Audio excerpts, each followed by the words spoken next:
예수님은 습관을 쫓아 기도하셨다고 말씀하고 있죠. 예수님은 따로 한적한 곳으로 가셔서 기도하셨습니다. 때로 예수님은 밤이 맞도록 기도하셨다고 성경은 증거하고 있습니다. 예수님께서 십자가를 지시기 전에 겟세마네 동산에서 땀방울이 핏방울이 되도록 그렇게 간절한 눈물과 통곡으로 하나님께 호소하셨다고 하는 필사적인 기도의 모습을 우리에게 보여주고 있습니다. 자, 오늘 본문의 말씀에 우리가 읽었던 것처럼 21절로 22절은 이 기도의 중요성과 그 기도의 위력에 대해서 말씀을 하고 있습니다. 내가 진실로 너희에게 이르노니. 이것은 아주 중요한 말씀이에요. 예수님께서 아주 중요한 말씀을 하실 때는 이 진실로라고 하는 말을 사용하셨습니다. 내가 진실로 너희에게 이르노니. 사람은 빈말을 합니다. 그냥 다른 사람 듣기 좋은 말을 해요. 그러나 예수님은 그 말씀은 진실인 것입니다. 주님의 입에서 선포되는 말씀은요, 그 어떤 것도 빈말이 없다는 거예요. 그 말씀은 반드시 성취되는 말씀인 것입니다. 내가 진실로 너희에게 이르노니 만일 너희가 믿음이 있고 의심치 아니하면 이 무화과 나무에게 된 이런 일만 할 뿐 아니라. 예수님께서 무화과 나무를 저주하실 때 마치 인격이 있는 사람에게 말씀하시는 것처럼 무화과 나무에게 명령하셨습니다. 마치 귀가 있어서, 나무가 귀가 있어서 듣는 것처럼 그에게 명령하셨다는 거예요. 자, 우리가 믿음이 있고 의심치 아니하면 이 무화과 나무에게 된 이런 일만 할 뿐 아니라 이 산더러 들려 바다에 던지우라 하여도 될 것이요. 이 산을 옮기는 믿음의 기도를 말씀하고 있는 것입니다. 믿음은 산을 들어 옮긴다는 것입니다. 그것이 믿음의 기도의 위력이에요. 무엇이든지 믿고 구하는 것은 다 받으리라. 자, 여러분, 이 말씀이 믿을 수 있는 말씀인가요?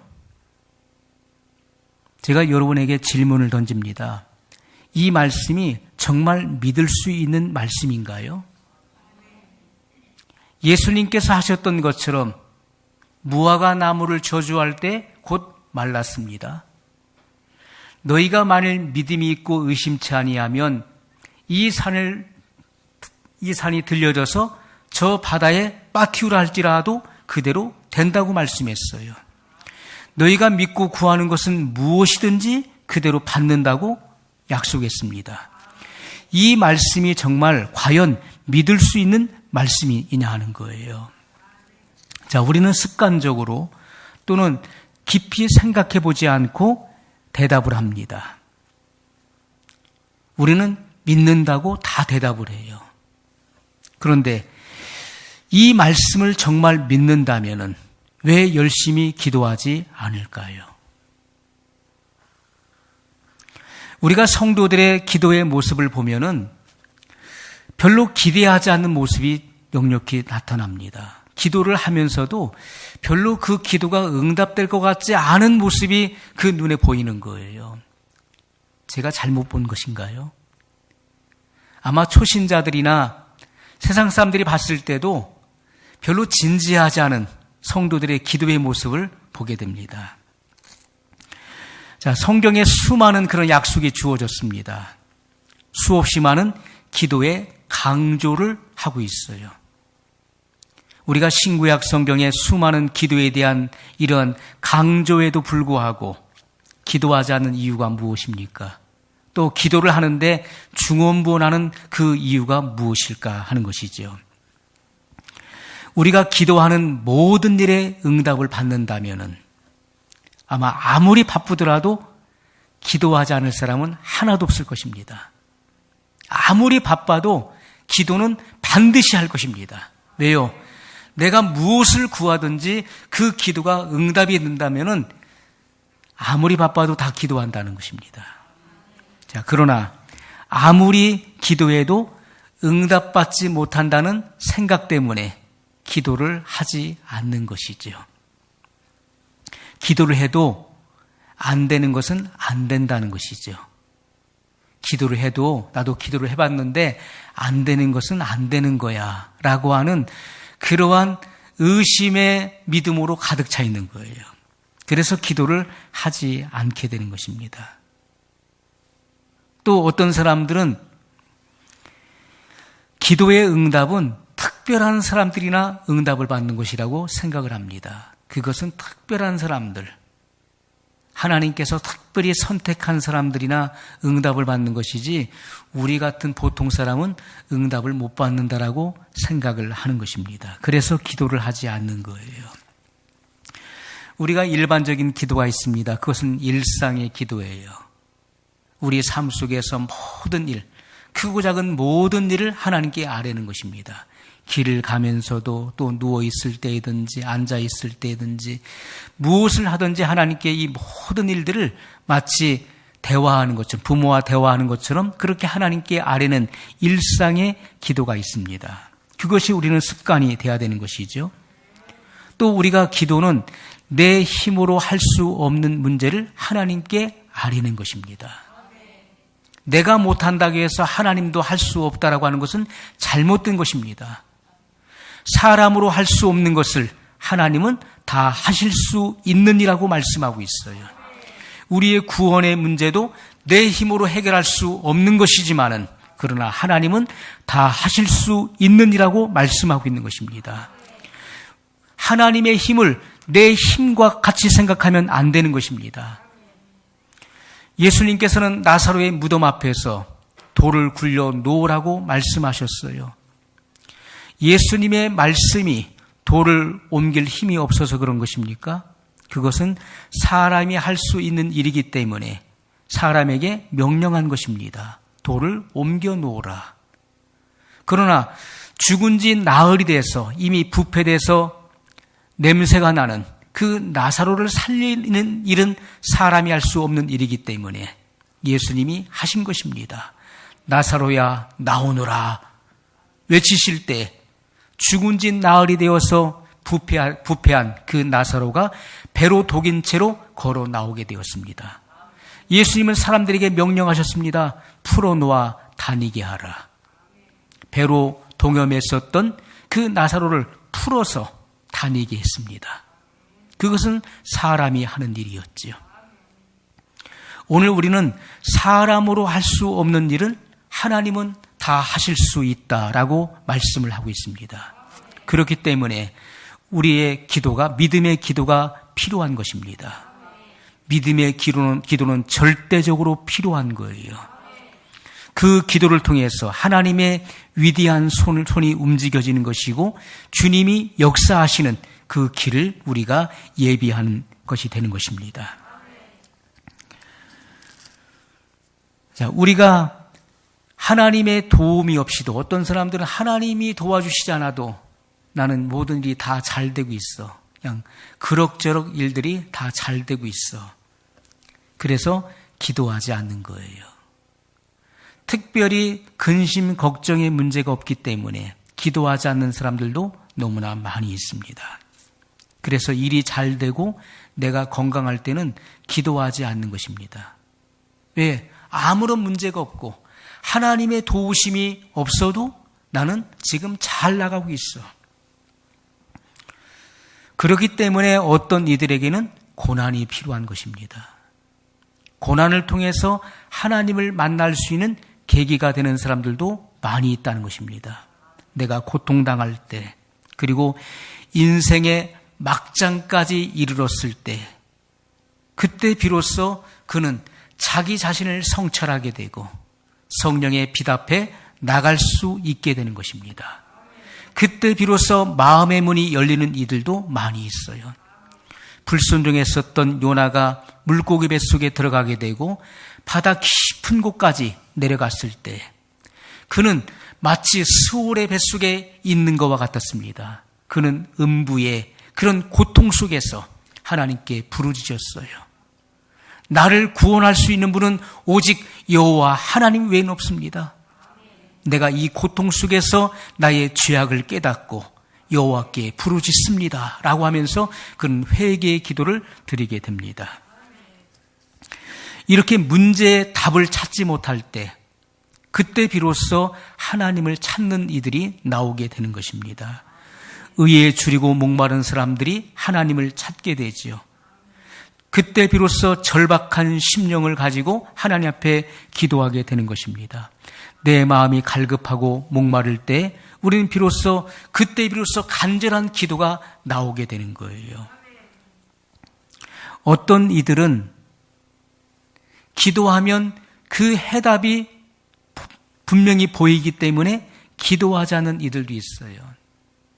내 마음속에 미움이 들어왔을 때, 내 마음속에 분노가 가득할 때 사람들은 하나님 앞에 나가지 않습니다. 여러분, 누군가를 미워할 때 기도가 되던가요?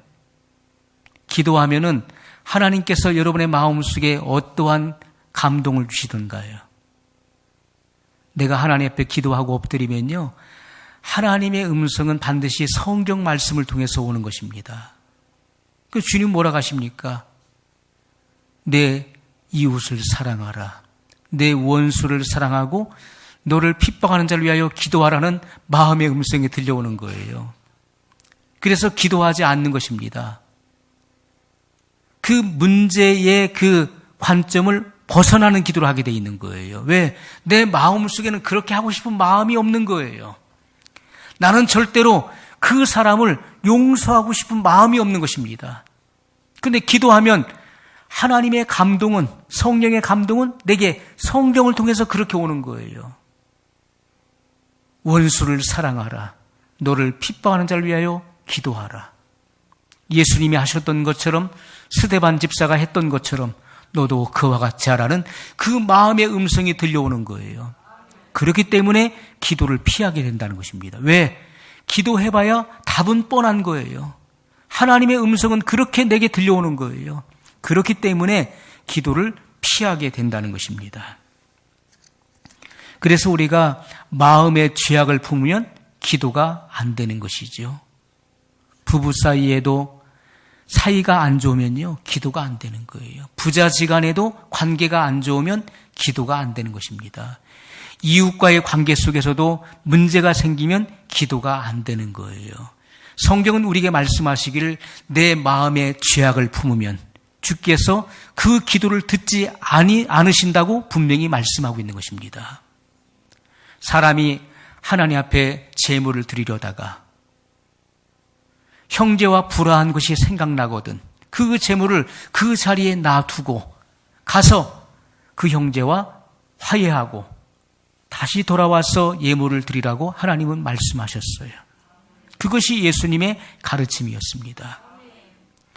우리가 하나님 앞에 예배하는 것도 불화가 있는 상태에서 예배하는 것은 하나님이 받지 않으신다는 거예요.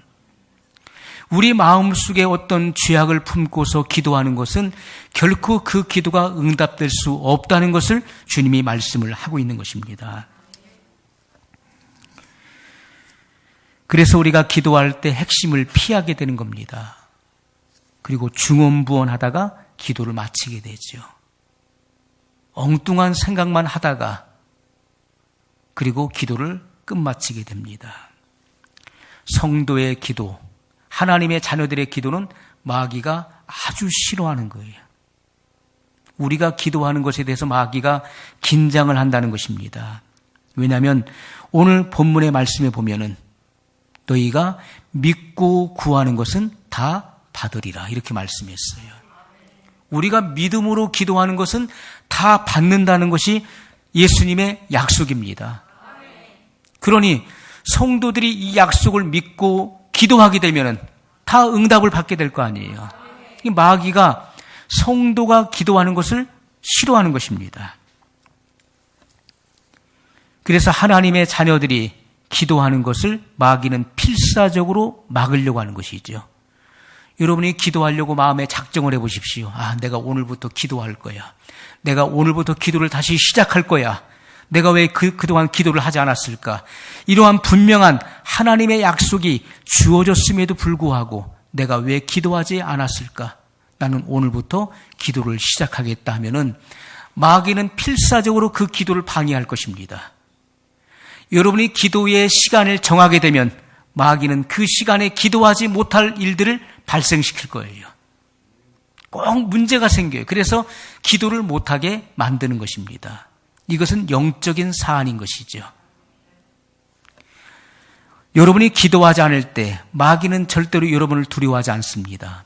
그러나 여러분들이 믿음의 기도를 드릴 때 그때부터 마귀는 여러분을 두려워하게 되는 것이지요. 오늘날 많은 사람들이 이 말씀을 붙잡고 성경에는 이 기도에 대한 중요성과 기도의 수많은 약속들이 주어져 있습니다. 기도하면 어떤 일들이 일어난다는 것에 대해서 주님은 수없이 많이 약속해 놓으셨어요. 자, 그런데 어떤 사람들은요, 오늘 본문에 주어진 이 약속의 말씀을 가지고 하나님 앞에 기도를 합니다. 그 얘기는 많은 돈이 필요한 거예요. 야, 내가 좀 돈 좀 있었으면 좋겠다. 내가 죽어도 좋으니까 돈벼락이나 맞고 죽었으면 좋겠다. 돈이 필요한 거예요. 그래서 하나님 앞에 기도합니다. 하나님 아버지, 올해 저의 목표는 100억입니다.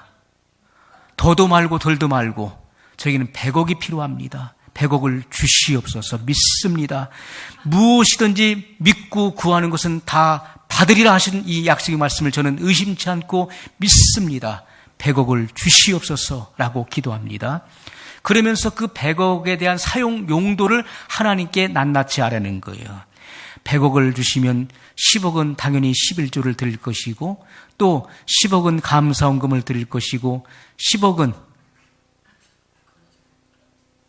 건축원금은 50억을 드릴 것이고 선교헌금으로 10억을 드릴 것이며 나머지는 다 구제헌금으로 바치겠나이다.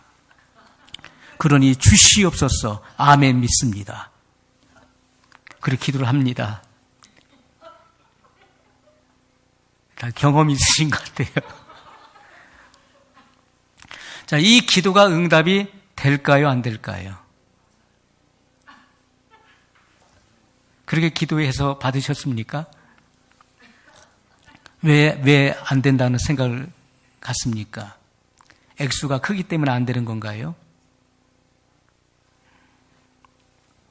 자, 많은 사람들이 이러한 목표를 정해놓고 올해 말까지 100억을 목표했기 때문에 올해 말까지 기도하는 거예요. 때로는 의심의 마음이 들기도 하고 하지만 하나님은 못하실 일이 없다는 그런 생각을 하면서 어쨌든 올해 말까지 기도를 하는 겁니다. 하다가 그렇게 기대했다가 결국 그 기도가 응답이 안 됐을 때 실망을 감추지 못하는 것이지요.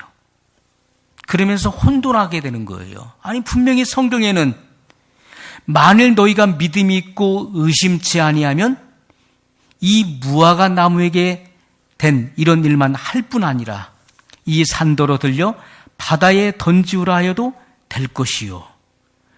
너희가 기도할 때 무엇이든지 믿고 구하는 것은 다 받으리라.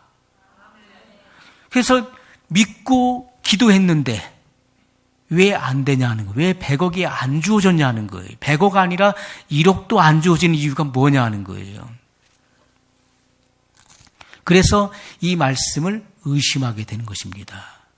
아니, 기도했는데 기도하면 주신다고 해놓고 왜 안 주시냐는 것이죠. 여러분, 말은 그럴듯한 거예요. 하나님 앞에 목록을 다 세워가지고 우리가 기도합니다. 그리고 주님 앞에 일일이 다 열거합니다. 그 사용 용도를 말합니다. 하나님께 크게 헌신할 것처럼 들려지지만은 그러나 그 마음속에는 속셈이 있는 것이지요. 다 자기 이익과 계산이 숨어 있다는 것입니다. 성경은 우리에게 말씀하시기를 하나님은 만홀히 여김을 받지 않으신다고 말씀하고 있어요. 이것은 하나님은 사람에게 속지 않으신다는 것입니다. 우리가 많은 여러 가지 말로 미사여구를 사용해서 하나님 앞에 정말 화려한 기도를 드릴 수 있습니다. 그러나 하나님은 사람의 그 중심을 간파하신다는 것입니다. 그 마음의 동기가 어떠한지를 하나님은 우리의 마음을 감찰하신다고 말씀을 하고 있습니다. 그래서 하나님을 만으로 여기는 사람은요, 자기 자신을 기만하는 사람이에요. 자기 자신을 속이는 사람이 되게 되는 것입니다. 나 자신이 내가 무언가를 쓰려고 기도하면 하나님이 안 주실 것 같으니까 거기에 하나님의 영광이라는 명목하에 우리는 기도를 하게 되는 것이지요. 하나님이 주시면은 내가 이러한 용도로 주님을 영광을 위해서 쓰겠습니다라고 기도를 합니다. 그런데 헌신은요, 이름 없이 빚도 없이 평소에 하는 거예요. 우리가 하나님 앞에 이러한 기도, 화려한 기도를 하는 사람들의 우리의 삶을 보면요, 평소에는 그러한 숨은 헌신이 없는 거예요. 작은 액수에도 많은 고민을 합니다. 그리고 계산을 하는 거예요. 그런데 갑자기 큰 돈이, 거액이 들어오면은 하나님 앞에 그것을 떼어서 바칠 수 있겠습니까? 내가 지금은 못하지만은 거액이 들어오면은 당연히 하나님 영광을 위해서 내가 하겠습니다라고 하지만은 그것은 안 되는 것입니다. 적은 것도 못하는데 어떻게 큰 것을 하겠습니까? 헌신은 자라가는 것이고 헌신은 훈련되어지는 것입니다. 지극히 작은 것에서부터 우리가 훈련되어지고 습관이 될 때 큰 것도 하나님 앞에 바칠 수 있는 것이지, 지금은 못 바치지만은 큰 돈이 생기면 하나님께 크게 쓰겠습니다라고 하는 것은요, 있을 수가 없는 것입니다. 우리는 평소에 하나님께 우리의 몸과 마음을 드리는, 우리의 삶을 드리는 훈련을 계속해야 되는 것입니다. 그러므로 성경은 경건에 이르기를 연습하라, 훈련하라고 말씀하고 있는 거예요. 경건의 모습이 뭡니까? 우리가 마지막 시대의 사람들은 경건의 모양은 있으나 경건의 능력은 없다는 거예요. 그러므로 그와 같은 자들에게서 내가 돌아서라고 바울은 그의 사랑하는 영적 아들 디모데에게 권면했던 것입니다. 우리가 경건의 모양은 갖추고 있어요. 뭔가 주님을 위해서 대단한 일을 할 것처럼 겉모습은 그렇게 보이지만은, 말은 그렇게 화려하지만은, 그러나 실제적인 그의 삶 속에서 경건의 능력이 묻어나지 않는다는 것이죠. 하나님 앞에 우리는 날마다 우리의 입술의 고백도, 우리의 기도의 내용도 내 삶을 주님 앞에 드리는 그런 헌신의 기도가 있어야 된다는 것입니다. 내 삶을 드립니다. 저의 남은 생애를 주님의 영광을 위해서 바칩니다 라고 하는 진실한 기도가 있어야 되는 것입니다. 그리고 언제 어느 때든지 주님께서 명령하실 때 그 명령을 준행할 수 있는 신앙적 반응과 신앙적 태도를 취해야 된다는 것입니다. 그런 사람의 그 기도가 주님 앞에 응답이 된다는 것이죠. 오늘 주님께서 이 약속하신 말씀은 무엇입니까?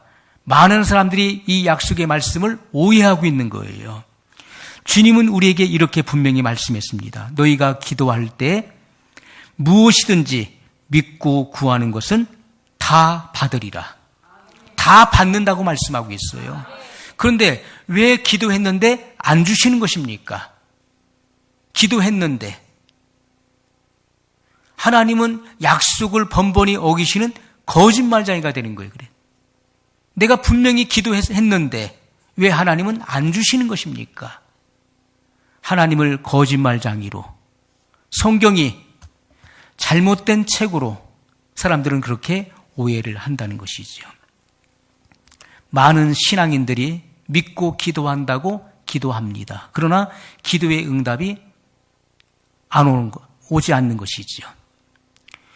여러분, 모든 사람의 마음 속에는요, 돈을 사랑하는 마음이 있는 거예요. 그래서 성경은 하나님과 재물을 겸하여 섬길 수 없는 이라고 예수님 말씀하셨어요. 난 돈 같은 거 필요 없어 라고 하지만은 여러분 당장 돈이 없어 보십시오. 여러분은 경제활동을 할 수가 없는 거예요. 이곳에 여러분 올 수 있겠습니까? 돈이 있어야 여러분 차를 타고 또 지하철을 타고 올 수 있는 것이죠.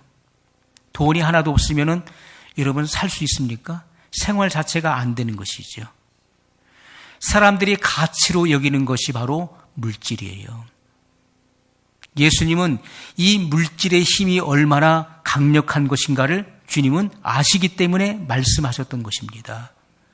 돈을 사랑함이 일만 악의 뿌리가 된다라고 말씀하고 있어요. 사람들이 돈을 사랑하지 않는 것 같지만은 다 돈을 사랑하는 마음이 그 이면에 있는 것입니다. 기도의 내용을 보더라도 다 생활과 연관되어 있는 거예요. 그 생활적인 염려를 다 빼버리면요, 그 기도의 알맹이가 거의 없습니다. 예수님은 말씀하시기를 너의 생활을 염려하지 말라고 말씀했어요. 그 생활은 의식주지요. 무엇을 먹을까, 무엇을 마실까, 무엇을 입을까. 그것은 바로 생활을 의미하는 것입니다. 예수님은 사람의 마음에 도사리고 있는 그 근심과 그 마음, 그 염려, 걱정을 아시기 때문에 주님은 말씀하셨어요. 그러면서 예수님은 하늘을 나는 새를 보아라. 예수님께서 비유를 말씀하실 때 새가 그들 머리 위로 날아가는 거예요. 하늘을 나는 새를 보아라. 저 많은 새들을 누가 먹이시느냐? 사람들이 먹이를 주어 그 새들을 기르는 것이 아니라 너희 천부께서 저 새들을 먹이시지 않느냐? 너희는 이 새보다 귀하지 아니하냐? 공중을 나는 새들, 하나님의 명령하심이 없이는요, 하나님의 허락하심이 없이는, 허용이 없이는 그 한 마리 새도 땅에 떨어지지 않는다는 거예요. 하나님의 허용하심이 있기 때문에 땅에 떨어지게 된다는 것입니다. 모든 것이 하나님께서 주관하시고 섭리하신다는 것이죠. 하물며 너희일까 보냐. 들의 백합화를 보아라.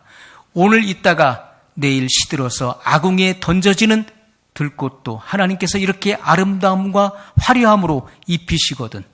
하물며 너희일까 보나. 너희는 이 꽃보다 더 귀하지 아니하느냐. 주님은 그렇게 말씀하셨어요. 그런데 우리는 이러한 말씀을 듣고서도 의심하죠. 사람의 이 가치는, 사람의 모든 이 가치관이 물질에 있는 거예요. 내가 돈을 버는 것도 내가 잘 되기 위해서, 내가 명예를 얻고 세상에서 내가 알려지고 하는 그런 것에 다 초점이 맞춰져 있는 것이죠. 사람들은 돈을 쌓아 놓아야, 내 통장에 돈이 있어야 그때 비로소 안정감을 가지고 안심할 수 있는 거예요. 통장에 돈이 하나도 없고 내 주머니에 돈이 하나도 없어 보십시오. 그러면 왠지 모르게 불안한 것이지요. 노후 대책도 하나도 세워놓지 않았고 걱정스러운 것이지요. 자, 예수님께서는 사람이 하나님과 재물을 겸하여 섬길 수 없다라고 말씀하고 있어요. 이것은 한 사람이 두 주인을 섬길 수 없다는 것입니다. 하나님이냐 아니면 재물이냐. 사람은 반드시 둘 중에 하나를 선택해야 된다는 거예요. 많은 사람들이 아니라고 하지만은 물질이 이미 주인이 되어 있는 사람들이 많이 있습니다. 물질이 주인이 되어 있는 거예요. 물질의 지배를 받게 되는 것이죠. 그의 가치관은 물질에 있는 것입니다. 우리가 가치라고 하는 것은 뭡니까? 값어치를 말하는 것이죠. 값어치. 내가 어디에 인생의 값어치를 두느냐 하는 거예요. 많은 사람들이 나는 돈을 많이 벌 거야. 돈이 있으면 무엇인지 할 수 있어. 난 부자가 될 거야. 나는 돈을 많이 버는 직업을 선택할 거야. 왜요? 그 인생의 가치관이 물질에 있기 때문에 그런 것입니다. 돈. 그래서 우리가 이 돈을 벌 수 있다면, 돈이 생긴다면 신앙도 버릴 수 있는 거예요. 우리가 아니다 부정할 자가 있습니까? 많은 사람들이요, 이 가치관이 이 세상 물질에 속해 있다는 것이죠. 그래서 우리가 거듭나게 되면은, 거듭남은 마음의 변화를 의미하는 것이죠. 거듭나게 되면 가치관의 변화가 먼저 오는 것입니다. 값어치가 바뀌는 거예요. 이 세상 물질에 있었던 그 가치관이 예수님으로 바뀌는 것입니다. 하나님의 나라로 그 가치관이 완전히 바뀌어버리는 거예요. 나는 거듭났다고 하는데 가치관이 안 바뀌었다는 것은 그건 거듭나지 않았다는 것을 증명하는 것입니다. 우리가 거듭남은 가치관의 변화, 그리고 세계관의 변화, 우주관의 변화가 반드시 오게 돼 있는 것입니다. 세상을 쫓지 않고 하나님의 나라를 흠모하는 것입니다. 본향을 향해서 가게 되는 것입니다. 그것이 거듭난 사람의 그 심령의 변화를 의미하는 것이죠. 그것이 그의 삶 속에서 드러나게 되는 것입니다. 삶의 현장 속에서 나타나게 되는 것이죠. 많은 사람들은 돈에 관심이 있고 명예에 관심이 있어요. 내가 알려지길 원하고 내가 인정받기를 원하는 것이고 내가 많은 사람들로부터 내가 추앙받기를 원하는 것입니다. 어디 가서도 대접받기를 원하잖아요. 여러분 천대받기를 원하시나요? 아니죠. 내가 어디를 가든지 남들이 나를 존중해주고 내가 대우받기를 원하는 거예요.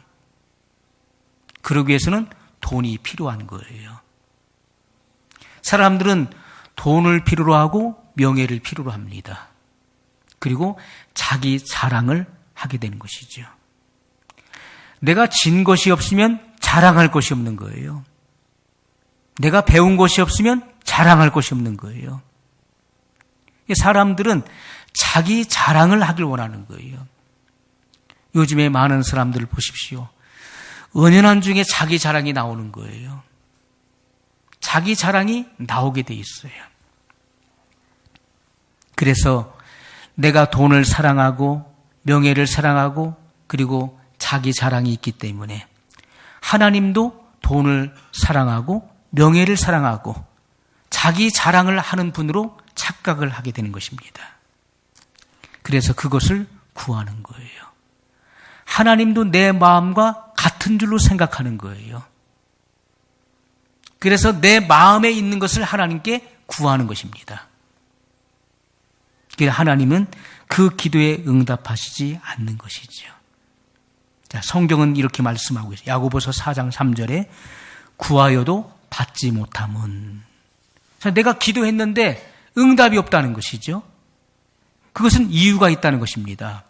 구하여도 받지 못함은 정욕으로 쓰려고 잘못 구함이니라. 이렇게 말씀하고 있어요.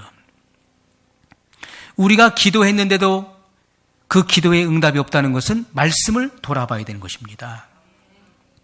구하여도 받지 못함은 정욕으로 쓰려고 잘못 구함이니라. 이렇게 말씀하고 있어요.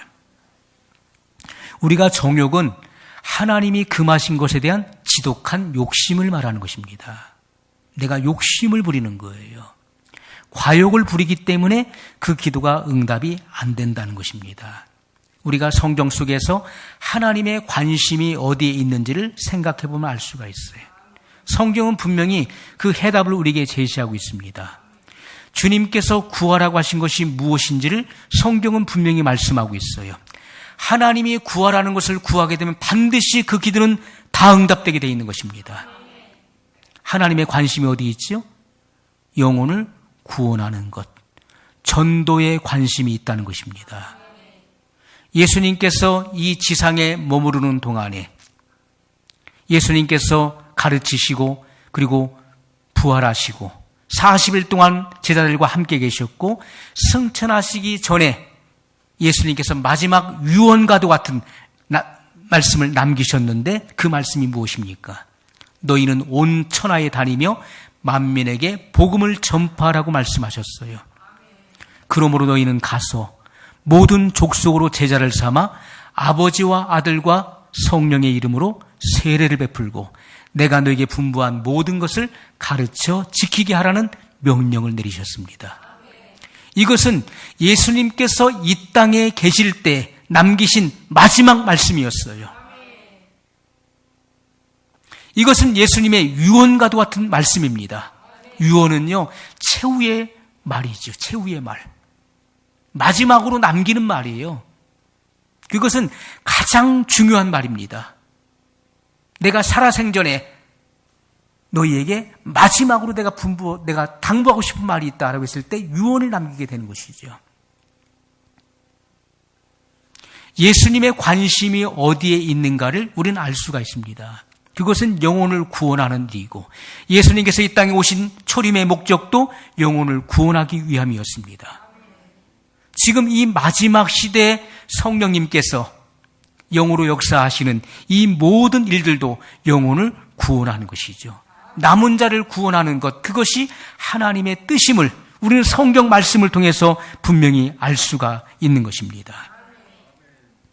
주님은 이 마지막 약속을, 이 마지막 분부를 하시고 성령을 기다리라. 성령이 임하시면 예루살렘과 온 유대와 사마리아와 땅끝까지 이르러 내 증인이 되리라. 이렇게 주님은 말씀하시고 저희들이 보는 앞에서 하늘로 승천해 가셨습니다. 여러분, 우리의 기도의 초점이 예수님의 관심에 있다면 그 기도는 반드시 응답된다는 것입니다. 너희가 믿고 구하는 것은 다 받으리라. 이 말씀이 그대로 성취된다는 것입니다. 예수님은 마태복음 6장 33절에서 너희는 먼저 그의 나라와 그의 의를 구하라. 그리하면 이 모든 것을 너희에게 더하시리라. 이렇게 약속하셨습니다. 우리의 기도의 관심은 바로 그분의 나라와 그분의 의를 구하는 일에 우리가 관심이 쏠려야 된다는 것이죠. 그것이 주님의 마음에 맞는 기도예요. 주님의 뜻에 일치되는 기도인 것입니다. 여러분, 솔로몬이 무엇을 구했습니까? 1,000번제를 드렸어요. 왕이기 때문에 뭐 할 수 있게, 그것이 아닙니다.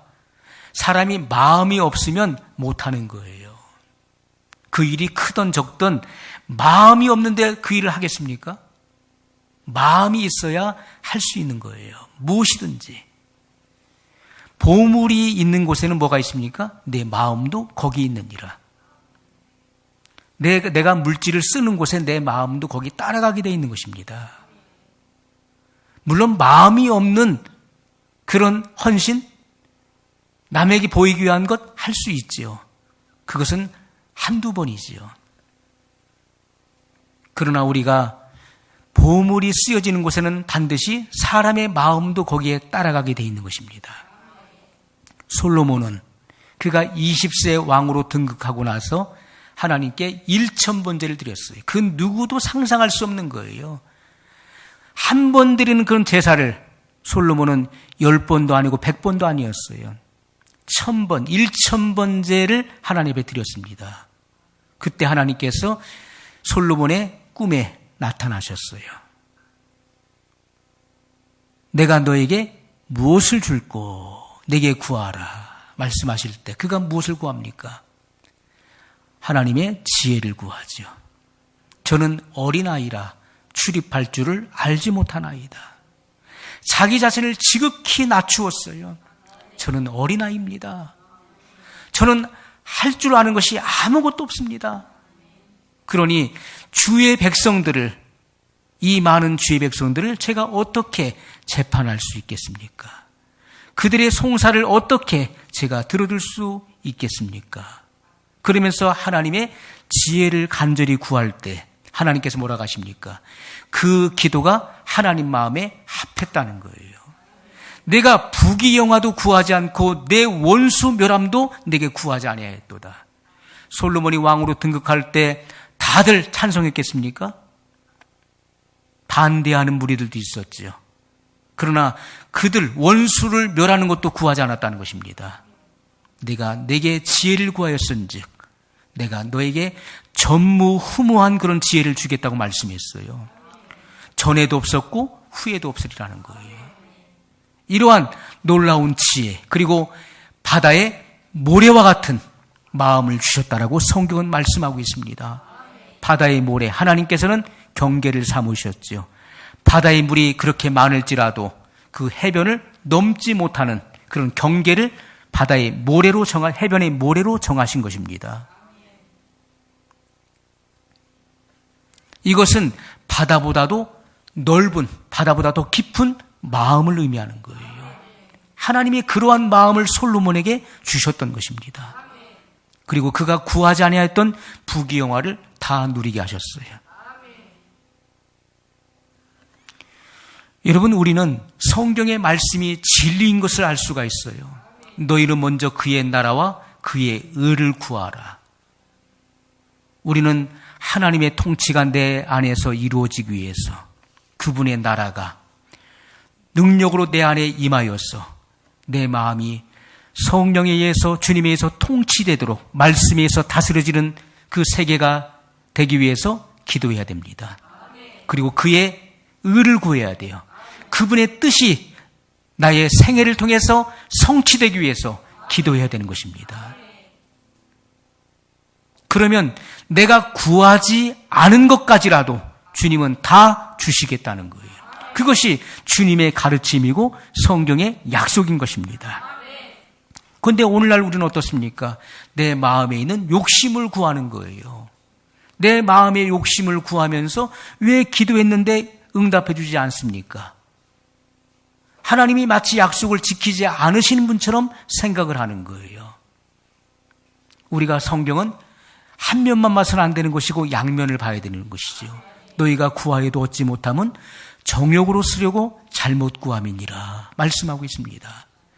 우리가 그분의 나라와 그분의 의를 먼저 구할 때 내가 구하지 못한 것, 내가 구하지 아니한 것까지도 하나님은 다 주신다라고 약속하고 있는 것이고, 우리가 하나님의 관심과 하나님의 뜻과 일치된 기도를 드릴 때 그 기도는 하나도 남김없이 다 응답된다는 것이 성경의 약속이라는 것입니다.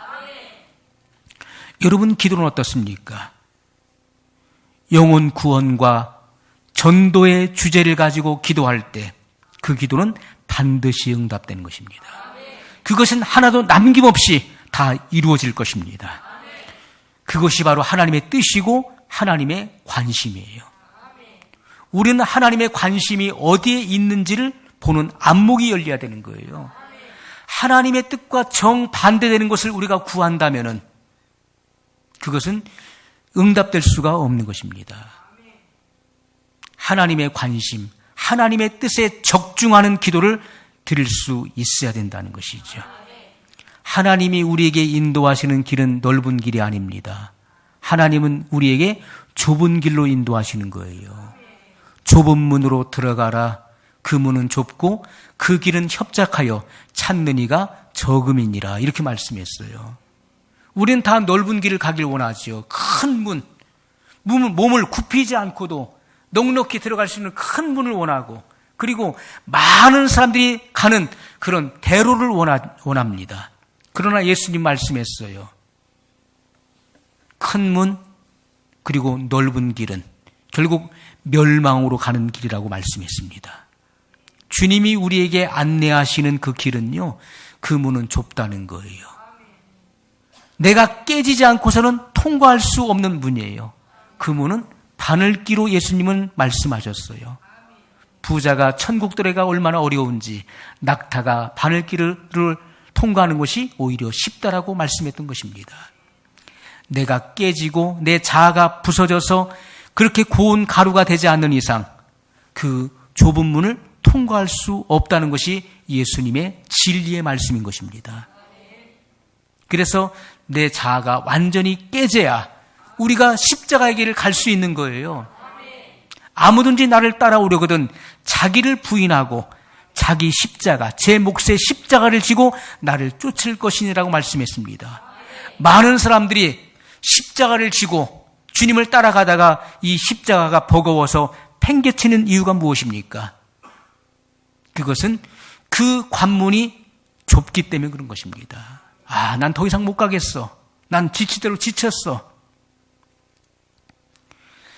좁은 문, 협착한 길은 주님의 말씀이 그만큼 엄격하고 지엄하다는 것입니다.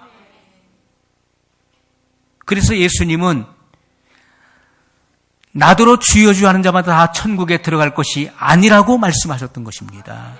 하늘에 계신 내 아버지의 뜻대로 행하는 자라야 들어가리라.